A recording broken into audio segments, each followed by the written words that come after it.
Harry Potter and the Sorcerer's Stone. Chapter 1. The Boy Who Lived.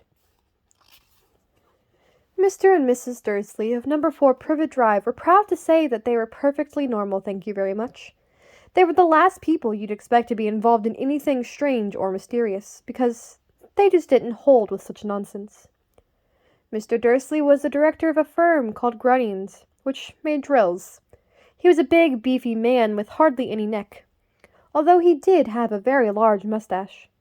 Miss Dursley was a thin and blonde lady, and had nearly twice the usual amount of neck, which came in very useful as she spent so much of her time craning over garden fences, spying on the neighbors. The Dursleys had a small son called Dudley, and in their opinion there was no finer boy anywhere. The Dursleys had everything they wanted, but they also had a secret, and their greatest fear was that somebody would discover it.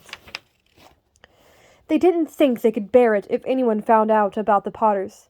Mrs. Potter was Mrs. Dursley's sister, but they hadn't met for several years. In fact, Mrs. Dursley pretended she didn't have a sister, because her sister and her good-for-nothing husband were as un-Dursleyish as it was possible to be. The Dursleys shuddered to think what the neighbors would say if the Potters arrived in the street. The Dursleys knew that the Potters had a small son too, but they had never seen him. This boy was another good reason for keeping the Potters away. They didn't want Dudley mixing with a child like that. When Mr. and Mrs. Dursley woke up on the dull gray Tuesday, our story starts. There was nothing about this cloudy sky outside to suggest that strange and mysterious things would soon be happening all over the country. Mr. Dursley hummed as he picked out his most boring tie for work, and Mrs. Dursley gossiped away happily as she wrestled a screaming Dudley into his high chair. None of them noticed a large, tawny owl flutter past the window. At 8:30, Mr. Dursley picked up his briefcase, pecked Mrs. Dursley on the cheek, and tried to kiss Dudley goodbye, but missed, because Dudley was now having a tantrum and throwing his cereal at the walls. "Little tyke," chortled Mr. Dursley as he left the house. He got into his car and backed out of number 4's drive. It was on the corner of the street that he noticed the first sign of something peculiar. A cat reading a map. For a second, Mr. Dursley didn't realize what he had seen. Then he jerked his head around to look again. There was a tabby cat standing on the corner of Privet Drive, but there wasn't a map in sight. What could he have been thinking of? It must have been the trick of the light. Mr. Dursley blinked and stared at the cat. It stared back. As Mr. Dursley drove around the corner and up the road, he watched the cat in his mirror. It was now reading the sign that said Privet Drive. No, looking at the sign. Cats couldn't read maps or signs.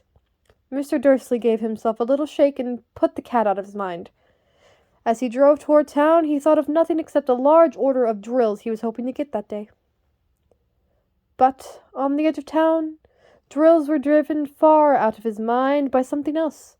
As he sat in the usual morning traffic jam, he couldn't help noticing that there seemed to be a lot of strangely dressed people in cloaks.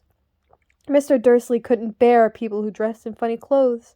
The get-up you saw in young people. He supposed this was some stupid new fashion. He drummed his fingers on the steering wheel, and his eyes fell on a huddle of these weirdos standing quite close by. They were whispering excitedly together.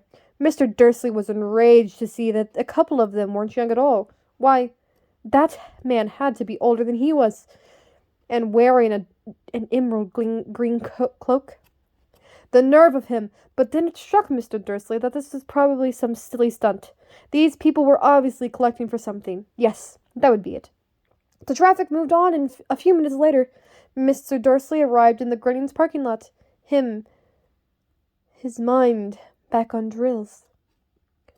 Mr. Dursley always sat with his back to the window in his office on the 9th floor. If he hadn't, he might have found it harder to concentrate on drills that morning.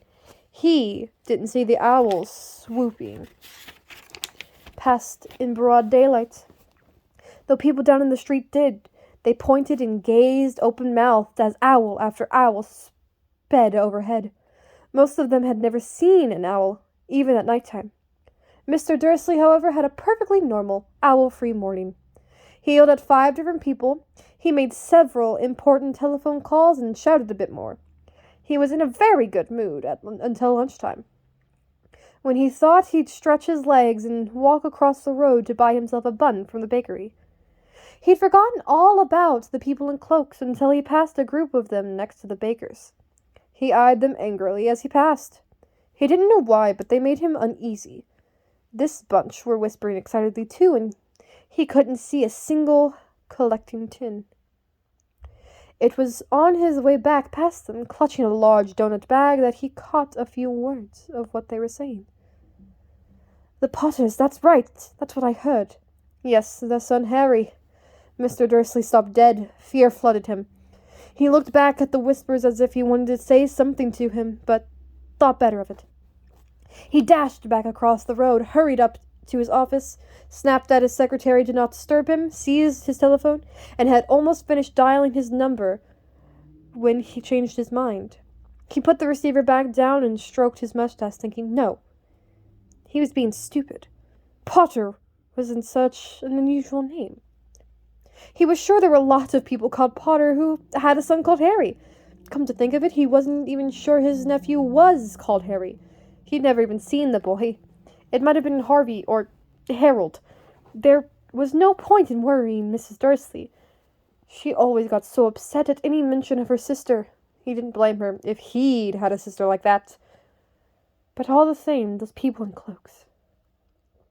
He found it a lot harder to concentrate on drills that afternoon, and when he left the building at 5 o'clock, he was still so worried that he walked straight into someone just outside the door.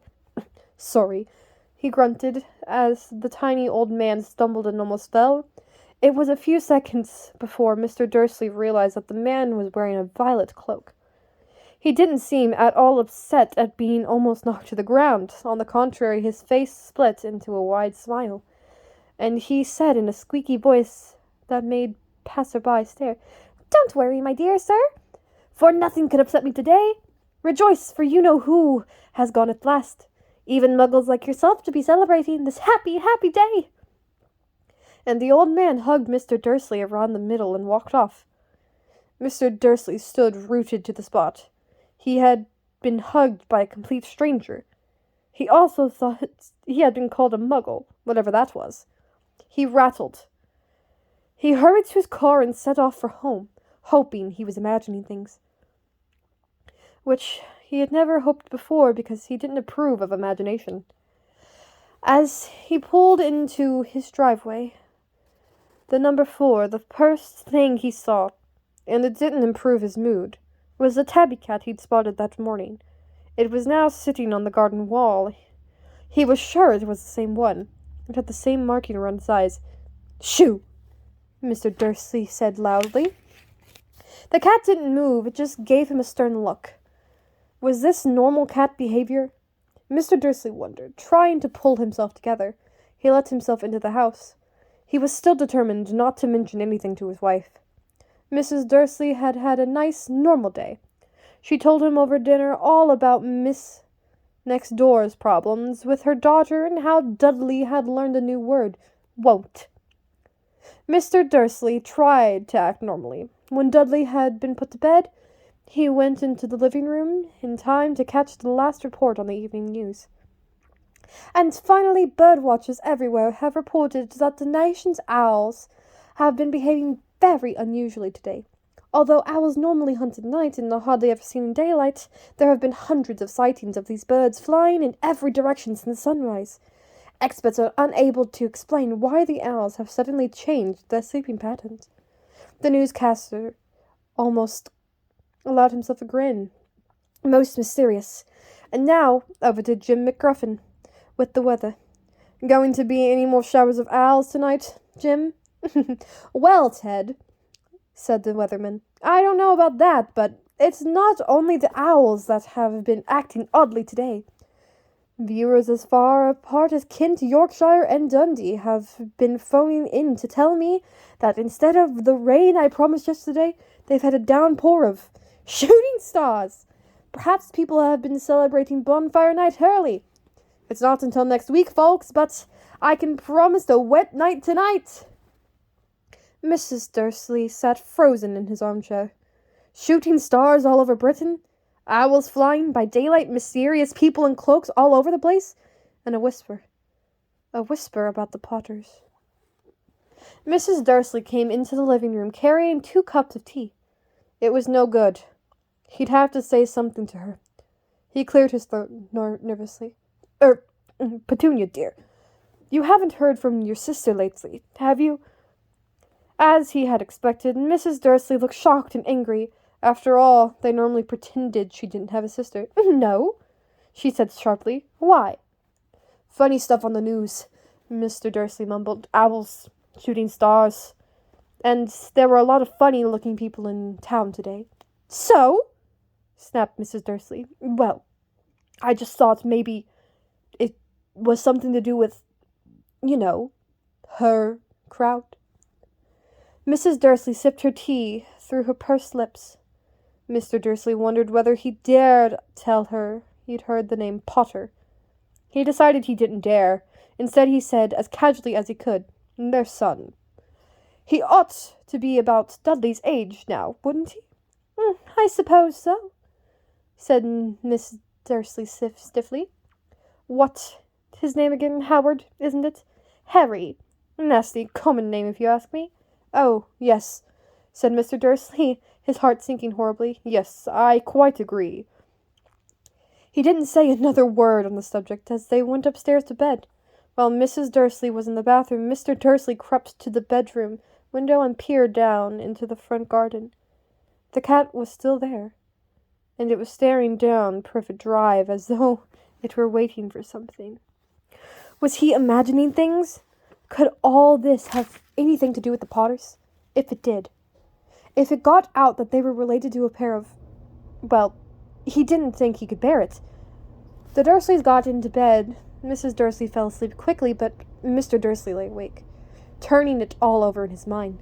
His last comforting thought before he fell asleep was that even if the Potters were involved, there was no reason for them to come near him and Mrs. Dursley.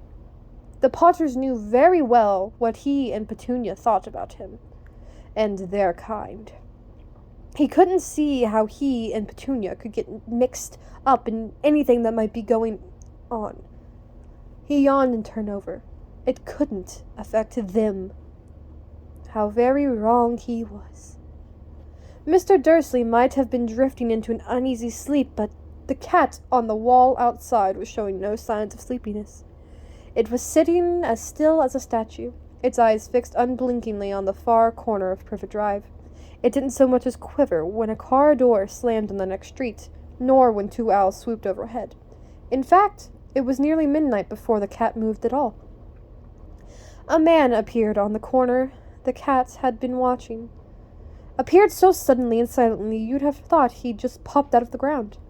The cat's tail twitched and its eyes narrowed. Nothing like this man had ever been seen on Privet Drive. He was tall, thin, and very old, judging by the silver of his hair and beard, which were both long enough to tuck into his belt. He was wearing long robes, a purple cloak that swept the ground, and high-heeled, buckled boots.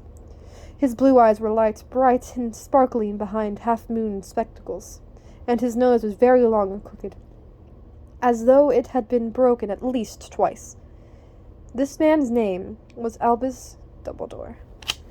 Albus Dumbledore didn't seem to realize that he had just arrived in a street where everything from his name to his boots were unwelcome. He was busy rummaging in his cloak, looking for something, but he didn't seem to realize he was being watched because he looked up suddenly at the cat, which was still staring at him from the other end of the street. For some reason, the sight of the cat seemed to amuse him. He chuckled and muttered, "I should have known."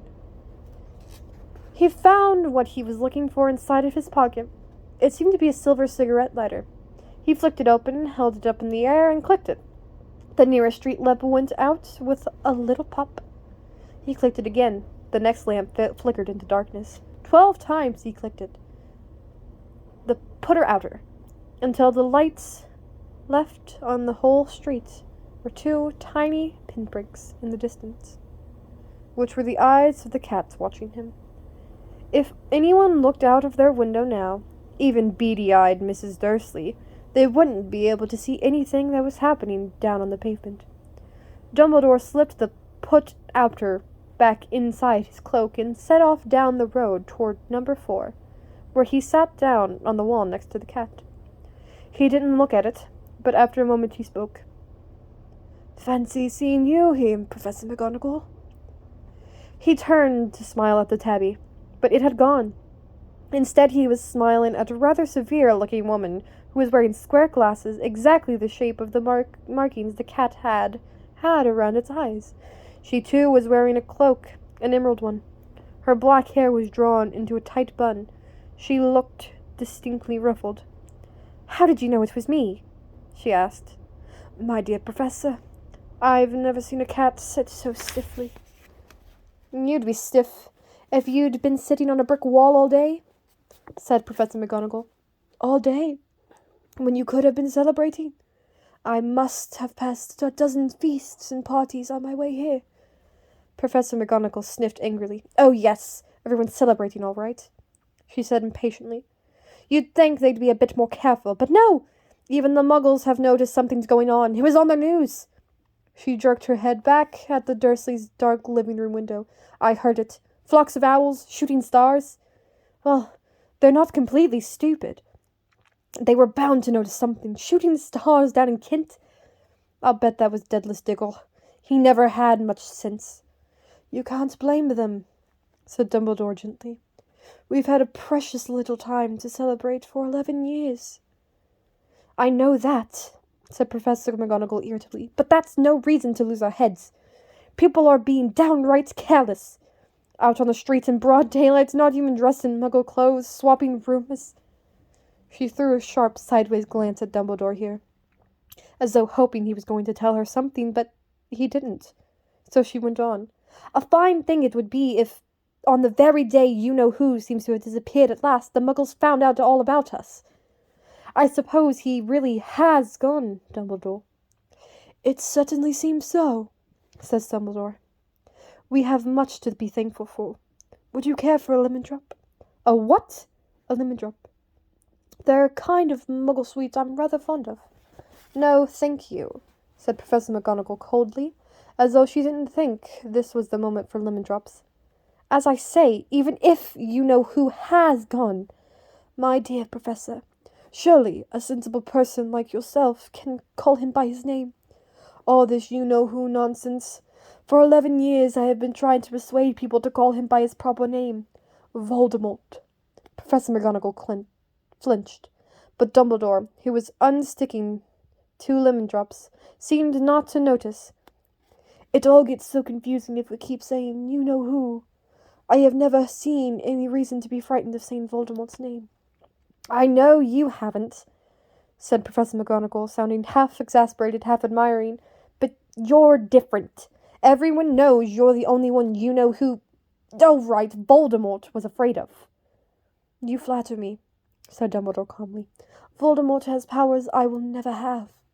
Only because you're too, well, noble to use them. It's lucky it's dark. I haven't blushed so much since Madame Pomfrey told me she liked my new earmuffs." Professor McGonagall shot a sharp look at Dumbledore and said, "The owls are nothing next to the rumors that are flying around. You know what everyone's saying? About why he's disappeared? About what finally stopped him?" It seemed that Professor McGonagall had reached the point she was most anxious to discuss. The real reason she had been waiting on a cold, hard wall all day. For neither as a cat nor as a woman had she fixed Dumbledore with such a piercing stare as she did now. It was plain that whatever everyone was saying, she was not going to believe it until Dumbledore told her it was true. Dumbledore, however, was choosing another lemon drop and did not answer. "What's they're saying," she pressed on, "is that last night Voldemort turned up in Godric's Hollow. He went to find the Potters. The rumor is that Lily and James Potter that they're dead." Dumbledore bowed his head. Professor McGonagall gasps. "Lily and James. I can't believe it. I didn't want to believe it. Oh, Albus." Dumbledore reached out and patted her on the shoulder. I know. he said heavily. Professor McGonagall's voice trembled as she went on. That's not all. They're saying he tried to kill the Potter's son, Harry. But he couldn't. He couldn't kill that little boy. No one knows why or how. But they're saying that when he couldn't kill Harry Potter, Voldemort's power somehow broke. And that's why he's gone. Dumbledore nodded glumly. It's true? Faltered Professor McGonagall. After all he's done, after all the people he's killed, he couldn't kill a little boy? It's just astounding. Of all the things to stop him. But how in the name of heaven did Harry survive? We can only guess, said Dumbledore. We may never know. Professor McGonagall pulled out a lace handkerchief and dabbed at her eyes beneath her spectacles. Dumbledore gave a great sniff as he took a golden watch from his pocket and examined it. It was a very odd watch. It had 12 hands but no numbers. Instead, little planets were moving around the edge. It must have made sense to Dumbledore, though, because he put it back in his pocket and said, Hagrid's late. I suppose it was he who told you I'd be here, by the way? Yes, said Professor McGonagall. And I don't suppose you're going to tell me why you're here, of all places? I've come to bring Harry to his aunt and uncle. They're the only family he has left now. You can't mean the people who live here, cried Professor McGonagall, jumping to her feet and pointing at number 4. Dumbledore, you can't.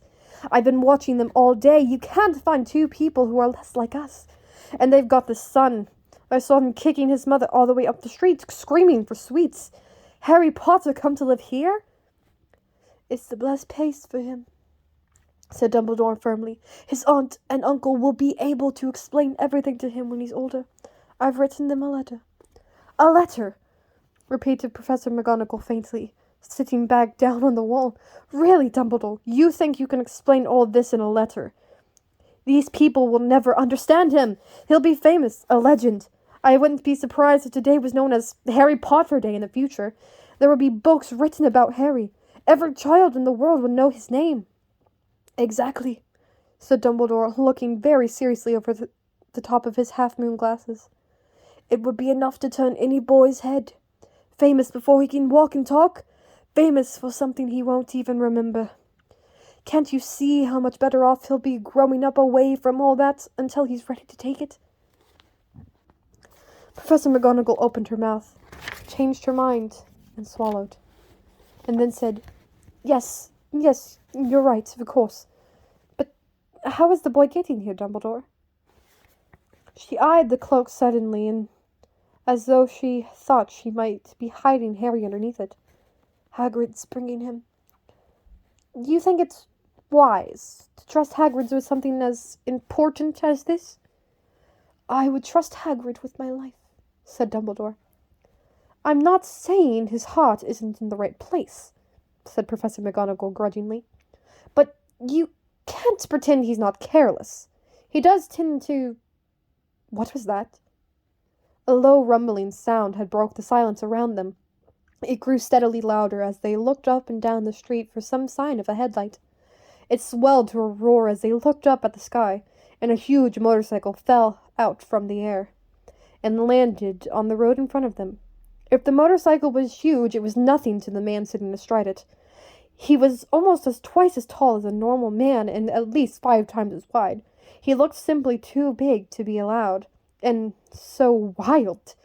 Long tangles of bushy black hair and beard hid most of his face. His hands, the size of trash can lids, and his feet in their leather boots were like baby dolphins. In his vast muscular arms, he was holding a bundle of blankets. Hagrid, said Dumbledore, sounding relieved. At last. And where did you get the motorcycle?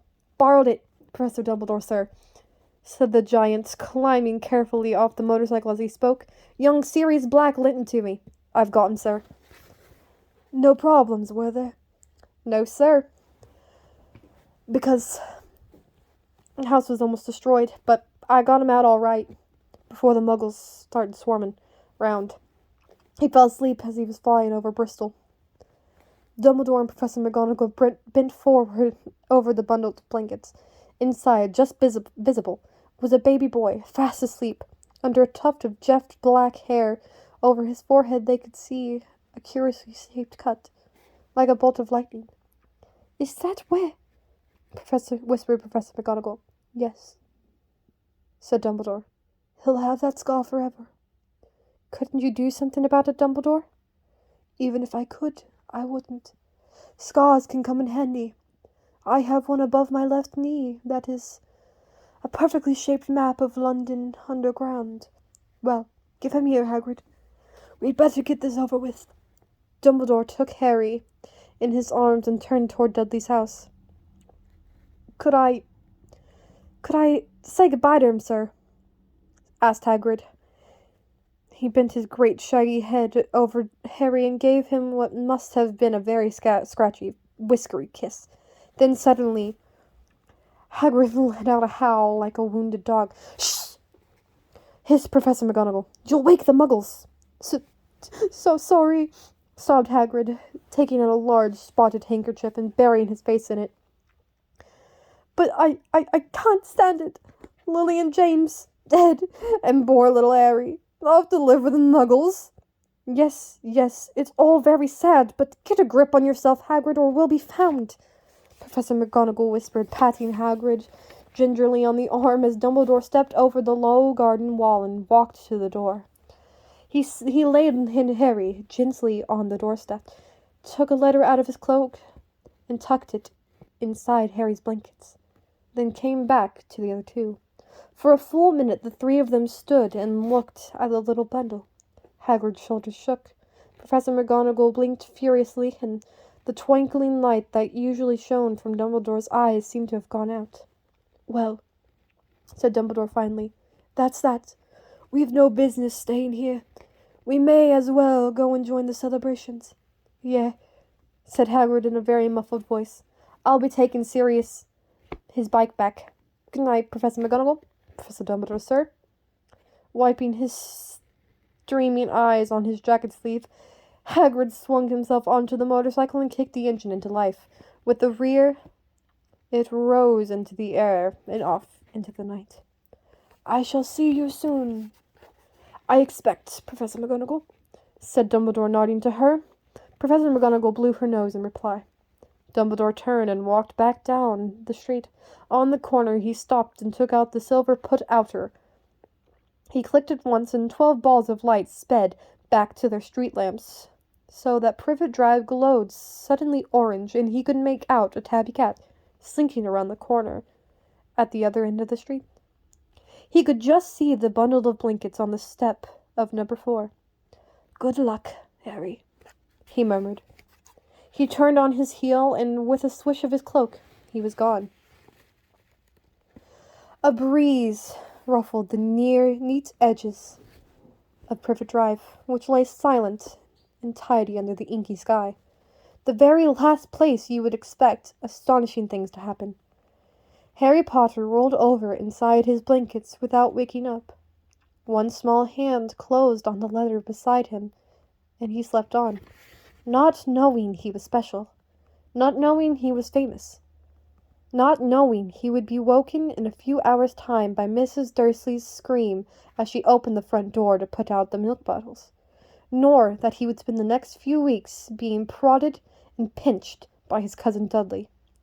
He couldn't know that at this very moment, people meeting in secret all over the country were holding up their glasses and saying in hushed voices, "To Harry Potter, the boy who lived." End of chapter 1.